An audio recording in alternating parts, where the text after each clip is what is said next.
हमारी संस्कृति, हमारी फिल्में, हमारे गाने, ये सब हमें प्यार के बारे में एक खास कहानी सुनाते हैं। एक कहानी है प्यार में पड़ने की, किसी ऐसे खास इंसान के मिलने की जो हमें पूरा कर देगा, और एक ऐसे रिश्ते की जिसमें कोई मेहनत नहीं लगनी चाहिए, सब कुछ बस अपने आप हो जाना चाहिए। और यही कहानी, यही आइडिया आज हमारी चर्चा के केंद्र में है। तो सवाल ये है, क्या प्यार का ये जो पॉपुलर कल्चर वाला आइडिया है वो एक खूबसूरत धोखा है जो असल में हमारी ज़रूरतों और पल भर की भावनाओं पर टिका है, या फिर सच्चा प्यार इन भावनाओं से कहीं ज़्यादा गहरा, एक सोचा समझा फैसला और एक अनुशासन है जिसे वक्त के साथ बनाया और निभाया जाता है? बिल्कुल। और मेरा पक्ष यही है कि प्यार की ये आधुनिक समझ एक भ्रम है, और सच्चा टिकाऊ प्यार एक सचेत निर्णय और एक गहरी प्रतिबद्धता का नाम है। और मैं ये तर्क दूंगा कि भावनाओं को, केमिस्ट्री और जुनून को सिर्फ एक धोखे की तरह देखना प्यार के बेहद जरूरी और खूबसूरत मानवीय अनुभव को बहुत ज्यादा सरल बना देना है। तो शुरू करते हैं। देखिए, मेरा मानना है कि हमारी संस्कृति ने हमें प्यार के बारे में एक बहुत बड़ा झूठ बेचा है। इसे ऐसे दिखाया जाता है जैसे ये कोई जादुई घटना है जो आपके साथ बस हो जाती है, जिसमें आपकी कोई मर्जी, कोई चुनाव शामिल ही नहीं होता। ये जो फ्रेज है प्यार में पड़ना, ये भाषा ही मुझे लगता है खतरनाक है। ये ऐसा लगता है जैसे आप किसी गड्ढे में गिर गईं, जहां आपकी समझ और विवेक काम करना बंद कर देते हैं और आप बस एक तीव्र भावना के रहमो करम पर होती हैं। ये धारणा कि प्यार को सहज होना चाहिए या कोई आपको पूरा करेगा, एक बहुत बड़ा धोखा है। और मुझे लगता है यही वजह है कि आज इतने सारे रिश्ते निराशा और टूटे दिल के साथ खत्म होते हैं। असल में बात यह है कि लोग दूसरे इंसान से प्यार नहीं करते, वो उस एहसास से प्यार करते हैं जो वो इंसान उन्हें देता है। ये एक लेन देन है, मतलब अपनी असुरक्षाओं को शांत करने का, अपने अकेलेपन को भरने का एक तरीका। इसका असली टेस्ट तो तब होता है जब आपका पार्टनर किसी मुश्किल में हो या आपको कुछ दे नहीं पा रहा हो, जब वो आपको अच्छा महसूस नहीं करा पा रहा हो। क्या तब भी आपका प्यार बना रहता है? सच्चा प्यार एक चुनाव है जो जरूरत से नहीं बल्कि अपनी पूरी समझ और संपूर्णता से आता है। मैं मानता हूं कि आत्मज्ञान और चुनाव ये सब जरूरी हैं, लेकिन मैं इस पूरी तस्वीर को एक अलग नजरिए से देखता हूं। भावना और चुनाव को एक दूसरे के खिलाफ खड़ा करना मेरे हिसाब से एक झूठा द्वंद्व है। प्यार में पड़ने की वो जो तीव्र भावना है, जिसे आप सिर्फ एक भ्रम या धोखा कह रहे हैं, उसे मनोविज्ञान में लाइमरेंस कहते हैं। और ये कोई काल्पनिक चीज नहीं है, ये एक वास्तविक न्यूरोकेमिकल अवस्था है जहां हमारा दिमाग डोपामाइन और ऑक्सीटोसिन जैसे केमिकल से भर जाता है। ये अक्सर उस गहरी प्रतिबद्धता की पहली चिंगारी होती है जिसे हम बाद में चुनते हैं। इसे धोखा कहना तो हमारे दिमाग के काम करने के तरीके को ही नकारने जैसा है। जुनून और केमिस्ट्री ये मानवीय जुड़ाव के सबसे शक्तिशाली हिस्से हैं। उन्हें सिर्फ मोह या सुख की तलाश कहकर खारिज करना प्यार को उसकी सुंदरता और ऊर्जा से वंचित करना है। और हाँ, एक दूसरे को अच्छा महसूस कराना और सहारा देना, ये स्वार्थ नहीं है, यह एक स्वस्थ और जीवंत रिश्ते की पहचान है।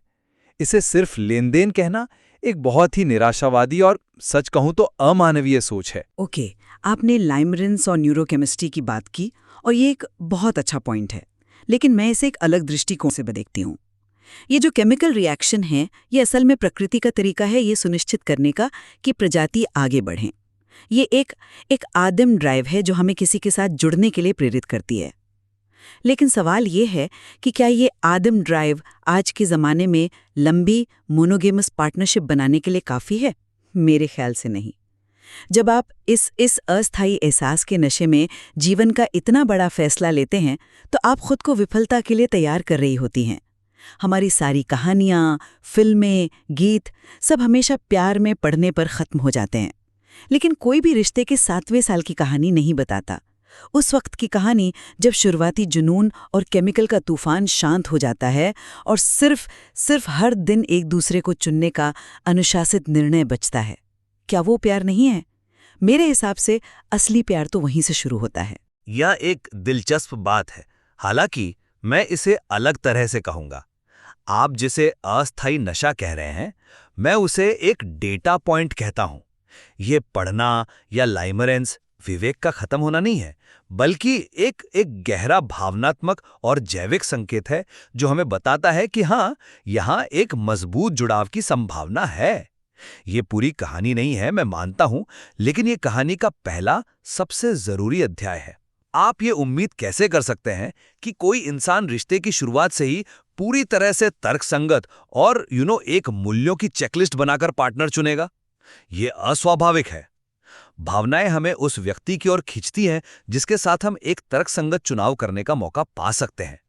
उस शुरुआती चिंगारी के बिना ज्यादातर लोग कभी भी उस गहरे स्तर तक पहुंचने की कोशिश ही नहीं करेंगे जहां प्रतिबद्धता और चुनाव की बात आती है।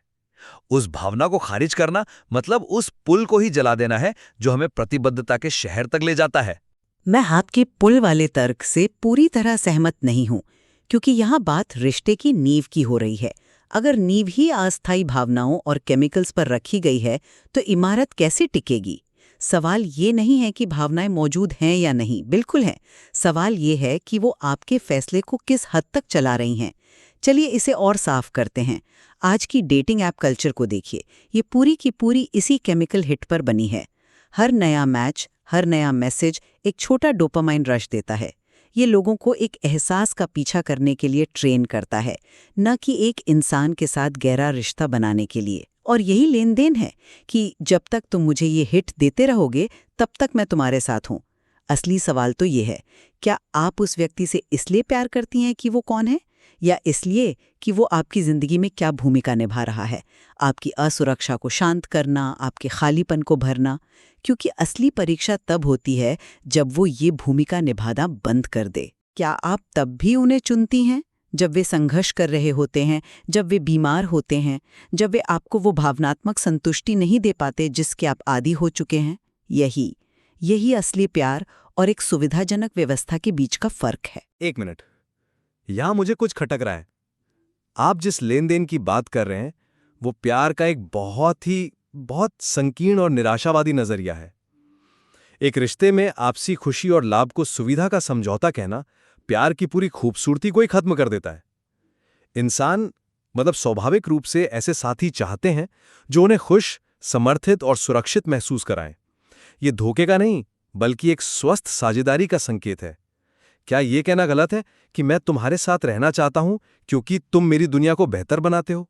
मुझे तो नहीं लगता। ये मानव स्वभाव है। इससे लेन देन कहना प्यार की उस आपसी प्रकृति को नजरअंदाज करना है जो इसे इतना फायदेमंद बनाती है। हम एक दूसरे के जीवन को बेहतर बनाने के लिए ही तो रिश्ते में आते हैं। अगर कोई रिश्ता आपको लगातार दुखी और असुरक्षित महसूस करा रहा है तो क्या सिर्फ चुनाव के नाम पर उसमें बने रहना समझदारी है? ये प्यार नहीं, सजा लगती है। आपने एक बहुत जरूरी मुद्दा उठाया है, लेकिन शायद आप मेरे मूल सवाल से थोड़ा भटक गए। मैं ये नहीं कह रही हूं कि एक रिश्ते में खुशी नहीं होनी चाहिए, बिल्कुल होनी चाहिए। लेकिन प्यार तब शुरू होता है जब लेन देन की मानसिकता खत्म हो जाती है, जब आप उस व्यक्ति को तब भी चुनती हैं जब वो आपको कुछ दे नहीं रहा होता, जब उनका दर्द आपका दर्द और उनकी मदद करना आपके लिए बोझ नहीं बल्कि आपके प्यार की अभिव्यक्ति बन जाता है। आधुनिक प्रेम कहता है, मैं तुमसे तब तक प्यार करूंगी जब तक तुम मुझे अच्छा महसूस कराते रहोगे। सच्चा प्यार कहता है, मैं तुम्हें चुनने का फैसला करती हूं, खासकर उन दिनों में जब हम दोनों में से कोई भी अच्छा महसूस नहीं कर रहा हो। और ये क्षमता, ये ताकत, ये वहीं से आती है जब आपका प्यार दूसरे पर निर्भर न हो। ये आत्ममूल्य और आत्मज्ञान से शुरू होता है।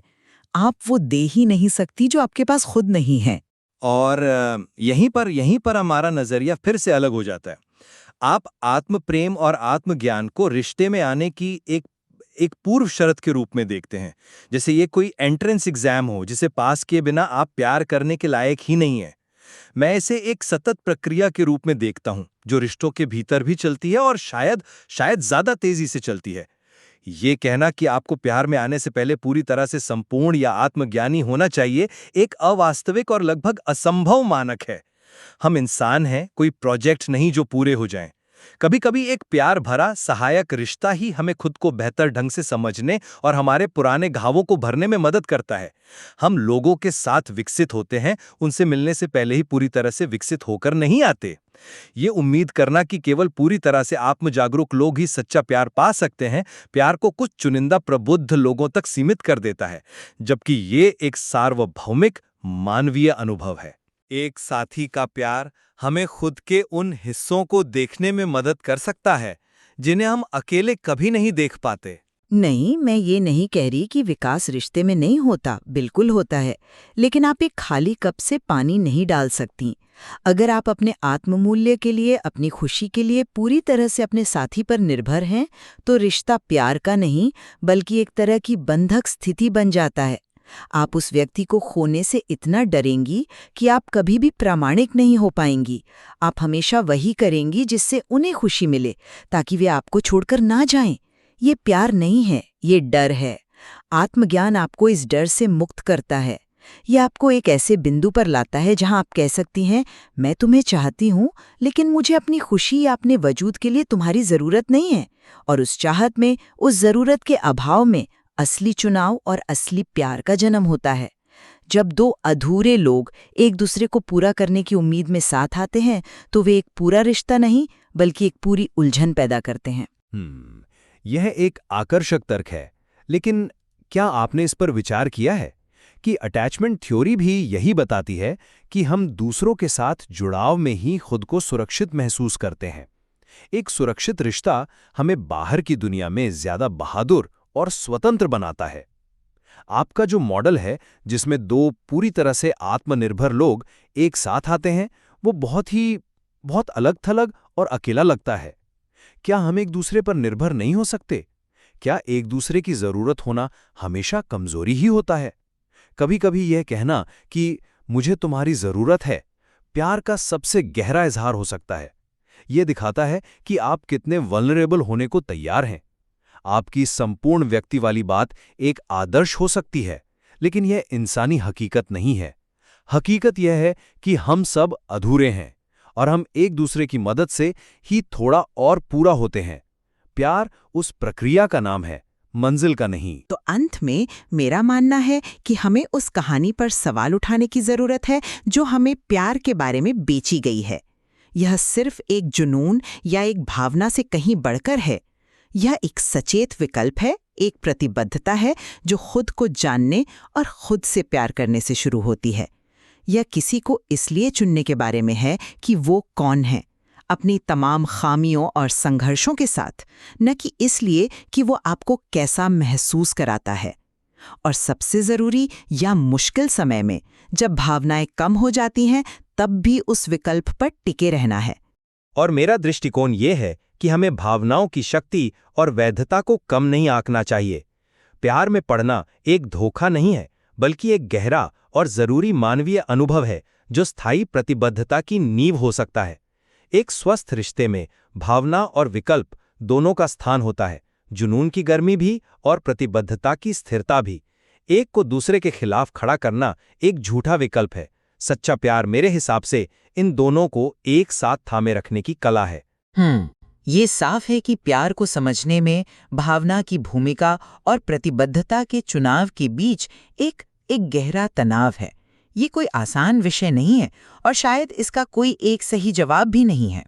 बिल्कुल, और इन अलग-अलग दृष्टिकोणों पर विचार करने से ही हमें ये समझने में मदद मिलती है कि हम अपने रिश्तों में वाकई क्या चाहते हैं।